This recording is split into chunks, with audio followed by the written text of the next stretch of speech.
ከሁለት ደቂቃ በፊት በወጣ መረጃ ማንቸስተር ሲቲ የቲያኒ ራይንደርስን ዝውውር ለመዝጋት መቃረቡን ነው ፋብሪዚዮ ሮማኖ ያሳወቀው።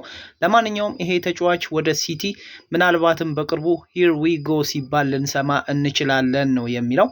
ከዛ ባለፈ እንግዲህ ክለቡና ተጫዋቹ በግል ስምምነት ጉዳይ ላይ ኦልሬዲ እንዳበቁ ጭምር ወይም እንደተስማሙ ጭምርም ነው ፋብሪዚዮ ሮማኖ የሚያነሳው። ቲያኒ ራይንደርስ በቅርቡ በተለይም ደግሞ ከዓለም ክለቦች ዋንጫ በፊት የማንቸስተር ሲቲ ተጫዋች ሊሆን ይችላል የሚሉ መረጃዎች ዛሬ ተሰምተዋል። ከዛ ባለፈ እንዲሁ የፐርሰናል ተርሞች ላይ መግባባታቸው ደግሞ የበለጠ ዝውውሩን ያቃልለዋል። ከኤሲ ሚላን ወደ ማንቸስተር ሲቲ ግን ይሄ ዝውውር ሳይፈጸም የሚቀር አይመስለኝም። ኤኒዌይስ ግን የሲቲ ደጋፊዎች አንድ አዲስ ዝውውርን ሌላ ወይም ተጨማሪ ዝውውርን ጠብቁ ልላችሁ እወዳለሁ። ትናንትናም ደግሞ ሳልነግራችሁ ያበቃሁት የሌላ ተጫዋችን መረጃ ምናልባት በቅርቡ መጠበቅ ሊኖርባችሁ ይችላል። ግን ኢፍ ነው ሊቭራሜንቶ እሱ ምንም ቢሆን እንደሚፈልግ ጭምር ነው ማንቸስተር ሲቲ የሚወራው።